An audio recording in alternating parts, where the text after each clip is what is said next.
So coming into this week, we'll let Pool go over the waiver wire pickups real quick. There hasn't been any crazy ones or no crazy trades or anything. Just some crazy Um, names.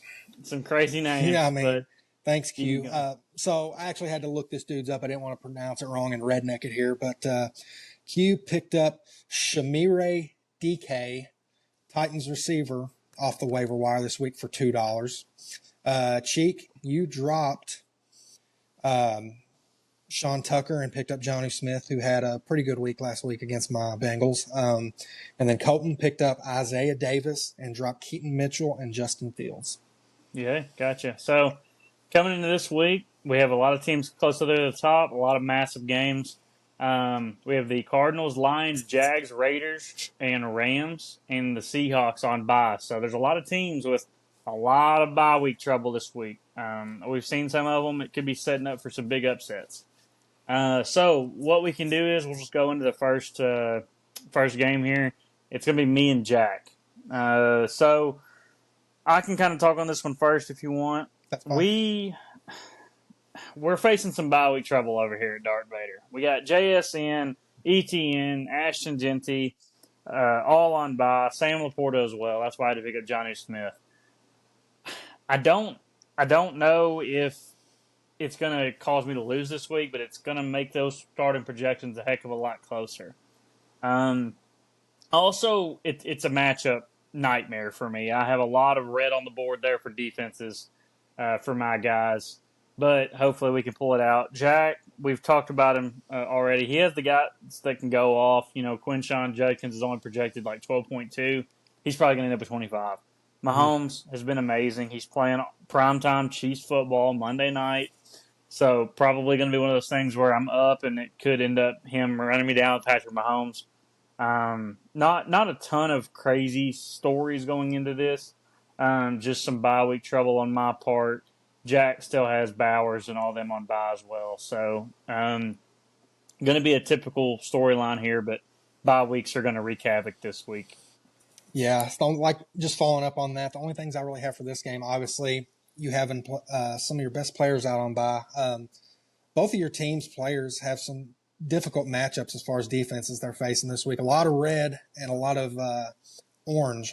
If you just look down both of these lineups, I think it's going to be whoever's players can just get the most out of this week against these good defenses, and then also can Chris Olave and Chase Brown just continue to build off of last week. Olave's had a couple good weeks in a row. Chase Brown finally with some remnants of a run game last week, and he continued to just even just do what he did last week, honestly. But yeah, we'll see. Again, like we said, this week there's going to be a few teams that have to deal with these bye weeks, but it's just part of fantasy football. But as far if we're predicting a winner, I still think you find a way to come through this week. I think as of now you're projected to lose by 2, but I'm going to take what have you done for me lately and just the history of your team here. I think you find a way to get it done.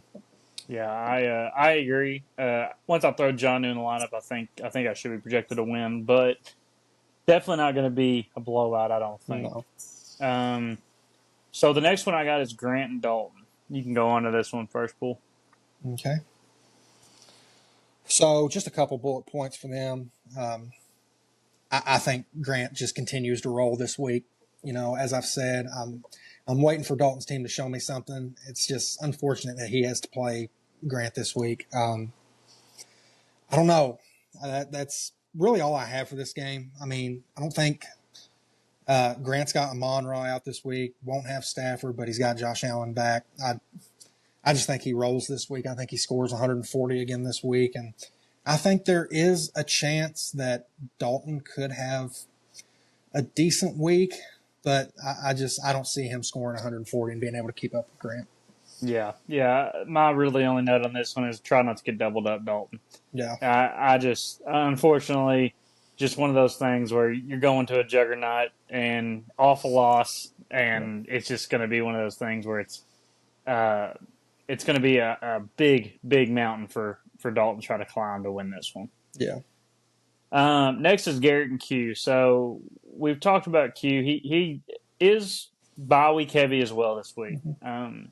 I'm not I'm not necessarily going to say that Garrett's going to get him an upset here, but I think it might There's be his not best many. shot. There's not many games this year where Garrett legitimately has a chance going Yeah, in, and this is one of those games. yeah, And I don't know what he's got to do. I mean, Jaden's not playing this week. He's got to do. If I'm him, he's essentially locked up. The lottery, obviously. If I'm him, I'm going out. I'm trying to just get whoever's projected the most points, trying to give myself any chance I can just to get that one elusive win this year. yeah. He's playing spoiler at this point. Just Yeah. spoil somebody else's season. Yep. I think Q wins, but Yeah. I think it might be the closest game Garrett's had all year. Yeah. Uh, That's what I have wrote down here. Q, he's getting Garrett at the right time. Like we said, he's been on a little bit of a downslide here. I think, this is obviously a get right game for him, even though it is projected a lot closer than you'd like it to be, probably. But I think in the end, Q has just enough talent to put Garrett away in this one. yeah. So the next one is going to be you and Ty. I can let you speak on this one first. Yeah, so very fortunate for me. Ty's got like half of his team on bye this week. He's got Jahmyr Gibbs, Brian Thomas, Trey McBride, David Montgomery, and with what we talked about earlier, Mike Evans being out. I mean, I've got to take advantage. I do have Marv out this week and Zach Charbonnet. Charbonnet's just been kind of, the guy that's going to get you a touchdown and 30 or 40 yards, going to get you right around 10 points every week. And then Marv, like I said, it's been disappointing. So I definitely think that this is going to hurt Ty a lot more than me. I've got a couple guys questionable this week, DeAndre Swift and Darnell Mooney. Like I said, at this point, we're just throwing guys on the bench who can give me anything right now. And, Ty still hasn't adjusted his lineup. It's only Wednesday. He's still got 5 open spots. I think once he fills those 5 spots, it's going to look really close because right now, without those people, it's projected 109 to 54 in my favor. Really hoping Lamar takes one more week off. But, once he fills all these spots, it might be a difference within 5 points or so. Like, it's still going to be close. I'm just going to have to hope that, McCaffrey has another 20, 25-point week. I'm going to need T to have another 15 to 18-point game like last week. Need Swift to keep playing like he has the last couple of weeks. And I really just need one of these guys in my flex spot, Jawan Jennings, Marvin Mims, to give me 10 to 15 points. I think that could very well be the difference this week. But this is the best chance I'll ever have to beat Ty with how his team is currently constructed. So I'm really hoping I can pull this one off. Yeah. No, I only have a couple notes here, and they're Ty's depleted by buys, and Ty really needs Lamar to play. And so, outside of that, obviously Mike Evans, we're not probably going to talk about it anymore this week because he's done for the year with that broken collarbone. But it's really going to – games like this, and it's a very extreme example this week, are why depth is so important and why you just cannot be top-loaded.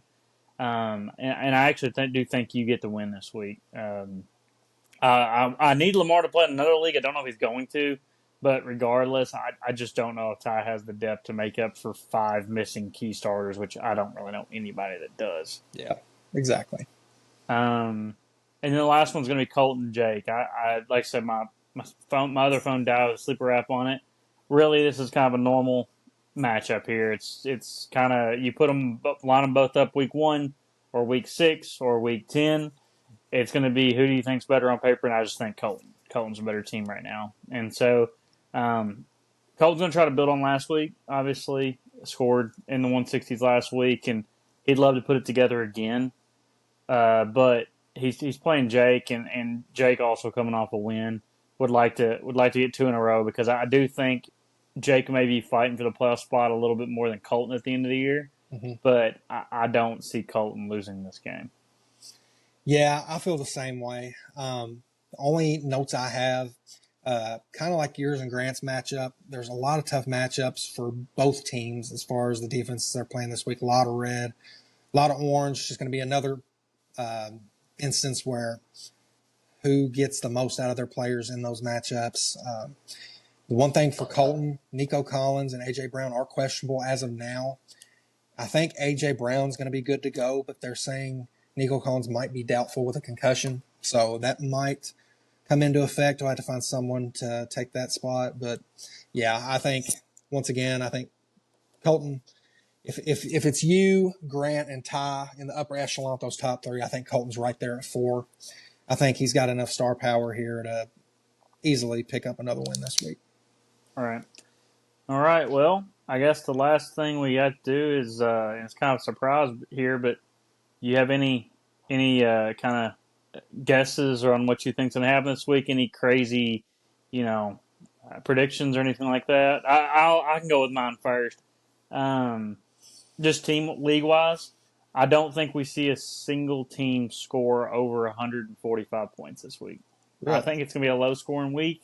I think a lot of the defenses that your elite fantasy players go up against are tough, and then the other ones, having the Lions on bye or the Rams and the Seahawks, people like that have a lot of fantasy potential being on bye, is really going to hurt a lot of people this week. So I would expect scores to be lower this week than we've seen previously. Mm-hmm. I don't know. Just looking at the projections right now with everyone being out on bye and I'm just throwing this out there. This could very well blow up in my face. I'm going to say we have at least 5 teams this week that score under 100. Oh, I like that. Just throwing it way out there, but I don't know. This just feels like one of those crazy weeks where everyone's out where it could happen. But yeah, other than that, that's about all I got. Yeah, I really wanted to shock the world and say Garrett got a win, but I don't know if it happens. I don't know, man. He might have a chance next week. He's playing me, and if anyone's going to lose to Garrett, it would not be surprised if it was me. So we might have that one for you next week on the pod. Garrett, as soon as you win, clear your schedule. You are coming on the pod, buddy. Yeah, we're going to start doing that next week too. Once we get back to like a more regular podcast, week-to-week schedule, we're going to try and have one person every week come on, just talk about their week, but we'll get all that ironed out. But yeah. Just going forward, that's what you can expect more from this podcast, a more normal, preview and review of every week. So, we'll try to make it a little quicker too. Yeah, we like to talk. A little bit. Yeah. But, yeah, all right. Well, good luck, everybody. Hopefully the injury bug doesn't bite you. Yep. And we will talk to you guys next week. I'm sure we'll have plenty of discourse in the group text, some friendly shit talk. We always do. Fun. So always do. Good luck, everybody, and we'll see if we can get this league standing separate a little bit. Maybe the old Darth Vaders can get them a win. We'll see. All right. See y'all. Peace. Houday.